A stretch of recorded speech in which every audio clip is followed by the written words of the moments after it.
Hi, welcome to something completely different with Len Wilson. I am Len Wilson. We are coming to you live on Monday afternoon. This is our sixth episode of our new show, and we're running at a special time today, a special day, because we have a special guest here at the Invite Resources offices that we're going to sit with and talk about an upcoming resource that we have called Come Alive Conversations with Scripture. This resource will be coming out in later on this spring. And we are here today with our author, Talbot Davis, to work through several production issues. And they're taking the opportunity to sit together live and talk about what an incredible resource this is, some backstory, and how this is going to benefit you in your walk with Christ. So let's bring Talbot on now. Let's talk about this resource. Talbot, welcome to our student little studios here. Thanks, Len. It's great to be in Texas. Texas is home for you. This is coming back, right? Yeah, absolutely. Yeah. So, Talbot, you're a pastor at Good Shepherd United Methodist Church in Charlotte, North Carolina. And we have gotten to know each other virtually for several years. The internet can be used for good.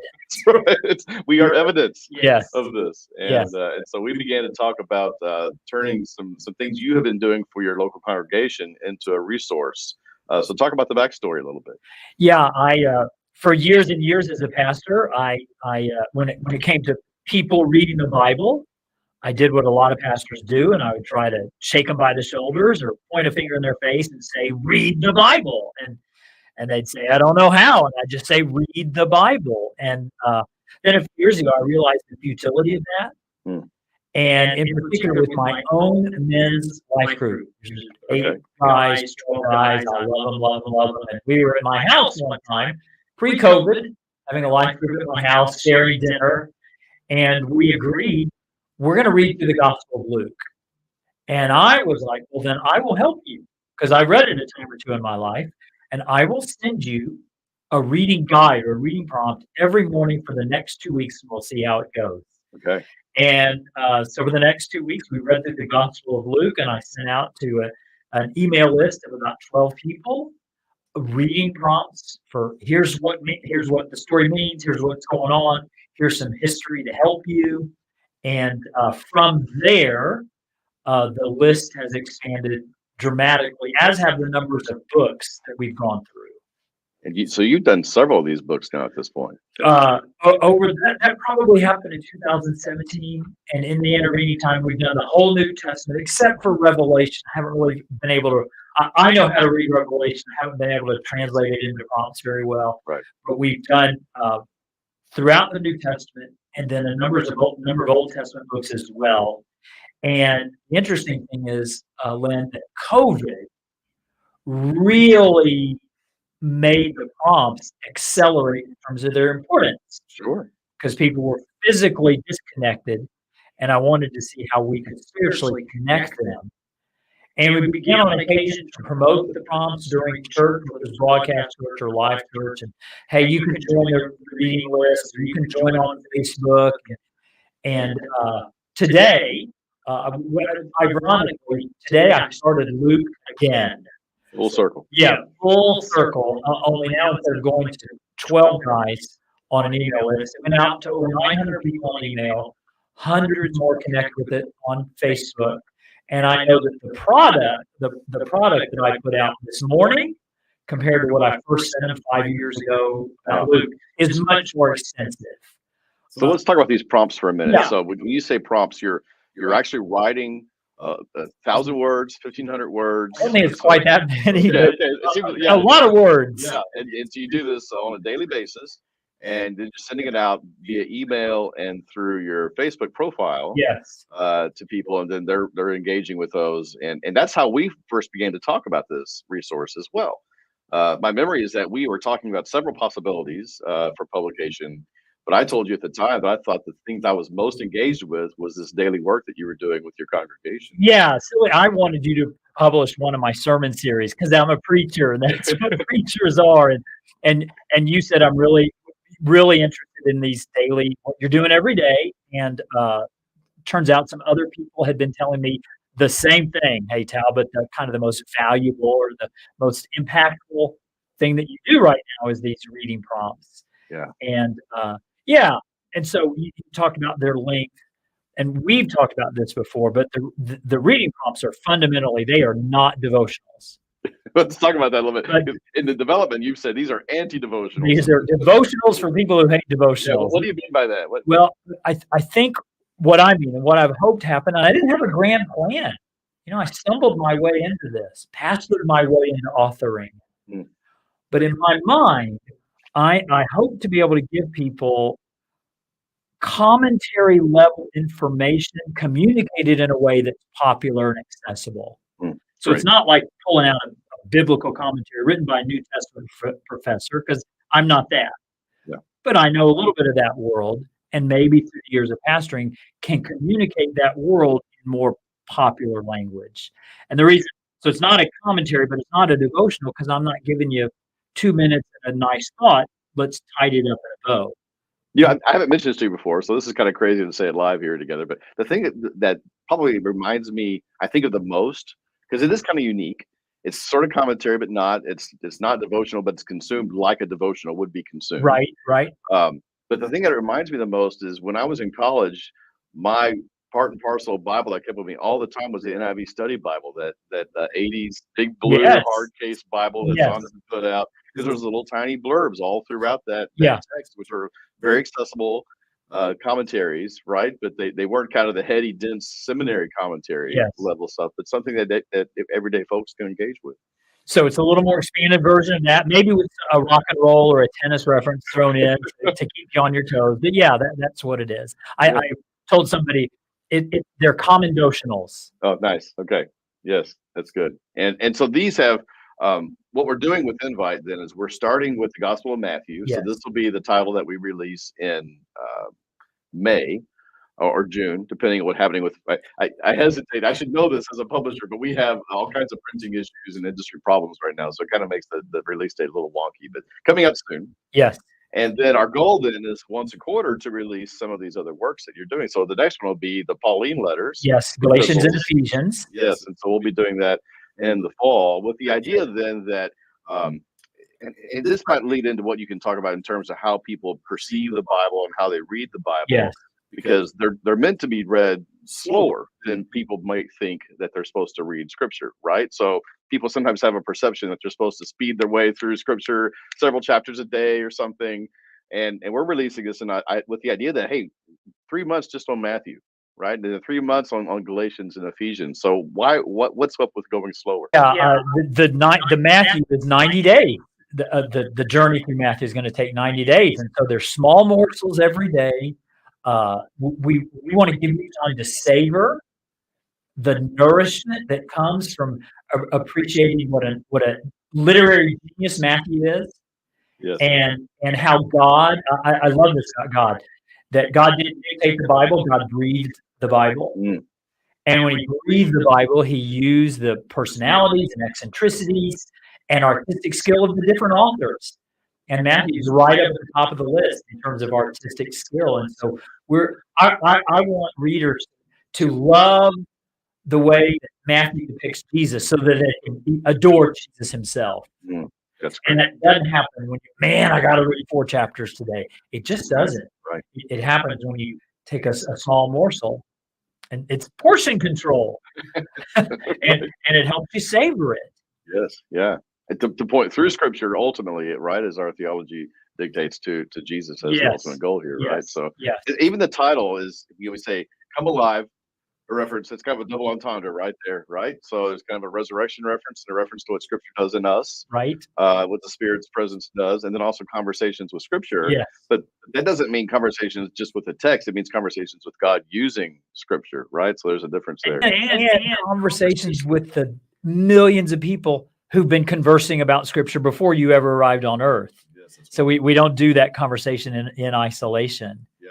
And I love the come alive, because so many people through the years in talking about the reading prompts they didn't know they were giving a book series its title, but they kept saying, these prompts just helped the Bible come alive for me. It was alien, it was foreign, it was weird, and these prompts helped to make it come alive.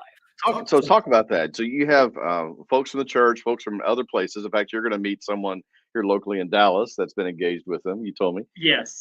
So you've had people that are engaging with this, and what kind of you've heard this kind of feedback? What other kinds of stories and feedback and change in people's lives and in their spirits have you experienced? Yes, the Bible coming alive is number one, and the second is every bit as important is the fact that the reading prompts originally, and I guess will be in the future as well, but the concept is you go to the Word before the world. Mm. And in my own journey, I mean, for years and years and years and years, I live in Charlotte, North Carolina. So my morning ritual involved going out to the driveway and picking up a copy of the Charlotte Observer. And that's the first thing that I would encounter every morning. So I could see who was mad about something, who wrote a letter to the editor, angry at Charlotte city government, who won a football game. Right. And that was just my ritual. And I didn't realize how destructive it is. Mm.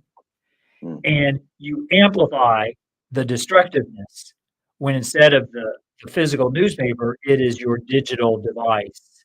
And all the way that getting on Facebook or Instagram or Twitter first thing is a dopamine hit on your brain. Wow. Yeah. And you are modeling the idea of habits and the Yeah. idea of like a daily, what it means to really be in a daily walk. And this has had an effect on you as well. So someone who's been in ministry, been a Christian for a long time, been in ministry for a long time, and yet your walk and your faith and your spirit has now changed as a result of this. so much better. The upheaval of COVID, and I can say that in my own spirit, I've had a great deal of consistency. And I am convinced it's because I begin my day in the Word. I mean, I literally open up the Bible at about 5:30 so that I can write the prompts to be in people's inbox by 7 a.m. Wow. So I don't got to, I get to. Right. I read the Bible, I write my prayers, I journal my prayers, and then I do the prompts. But all during that time, dopamine is not filling my brain. I'm not reacting to the world. I'm responding to the Word. Yes. And I'm convinced that when you start the day responding to the Word, responding to grace, at the end of the day, you sleep better. There's Yeah. more serenity and more stability. How is this approach different from, say, thinking back over your years in ministry when people talk about their struggles with reading scripture and they're oftentimes what I have seen is people will look to scripture for like an answer, like there's a need and you need an answer, Yeah. right? And sometimes like when you go to God and you have a need, sometimes the word you hear is not what you expect, right? Yes. And so like talk about this idea of kind of breakthrough versus I love it. And just in the last couple of weeks of it, can you give me a Bible verse for what I'm going through now? And I was able to say, no, it's not designed for this crisis moment that you're in right now. But I would like to sign you up for the reading prompts. That's not what they want to hear, I'm sure. Because it turns out it was. Yes.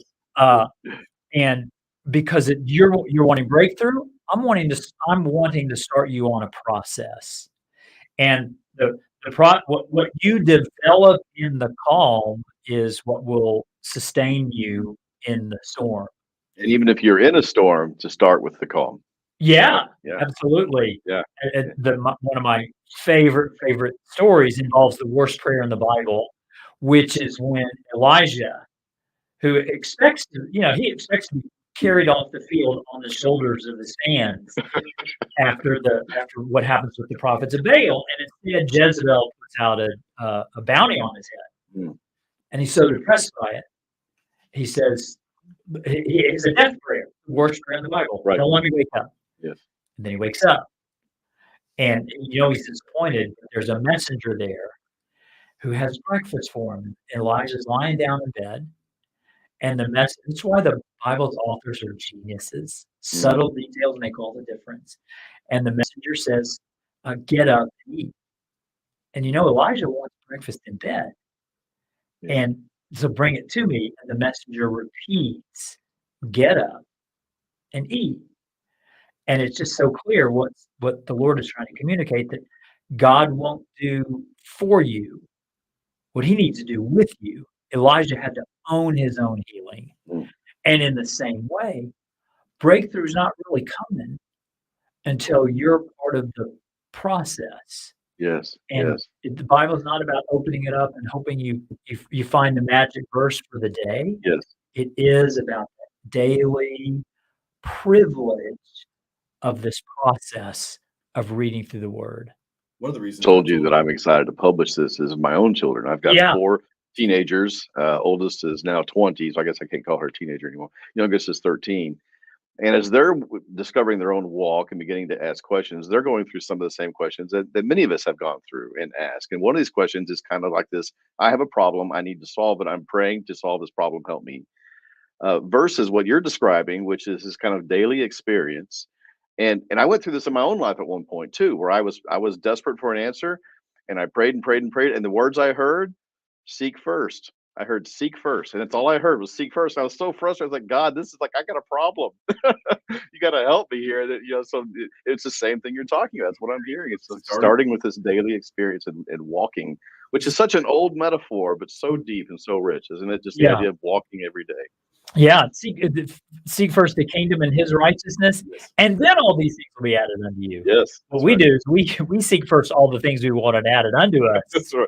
and then if we can get the kingdom thrown in, we'll take it. That's right. Yeah. God always reminds us of that order, Yes, painfully if necessary. that's right. Yeah. So this book, you said it's 90 days. So the idea here is that people will engage with the resource. Hopefully they'll buy it right when it comes out, and it'll last in bulk. That's right. Yes. And through inviteresources.com, which benefits the ministries better than Amazon. I have to say that. Yes, And I affirm you saying that. yes. And then we'll go 90 days and we'll go to the next one. And so the idea here is as long as people are engaged with these works and it's helping their walk, that we're going to continue to publish these come alive as a part of a new series through Invite. Yes. So we'll have the pre-order available soon online, and we're actually going to look at the book cover here in a little bit. Okay. I can't wait to see what it's going to look like. So that'll be exciting. Any other thoughts you want to talk about as we get ready to have this resource available coming soon? Yeah, specifically about Matthew. Okay. So interesting to contrast how we tell stories with how the ancients tell stories. Okay. Matthew begins his gospel with a trip through Jesus's family graveyard, a genealogy. Yes. Who in the modern world would ever begin a story with a genealogy? Right. Once you appreciate the sheer genius that Matthew demonstrates in putting that genealogy together, everything else in the book will make sense. And so it's just my great honor to let you into Matthew's world a little bit more than you've ever been before, and so that you can gaze even better on the person of Jesus. So I'm looking forward to it. Thanks, Talbot. Thanks for being here. Thanks for participating in this and for us, this project that we're doing together. I'm so excited about it. So this is the Something Completely Different special episode with Talbot Davis here, and be on the lookout for the new resource coming out soon through Invite Resources. And until then, stay creative.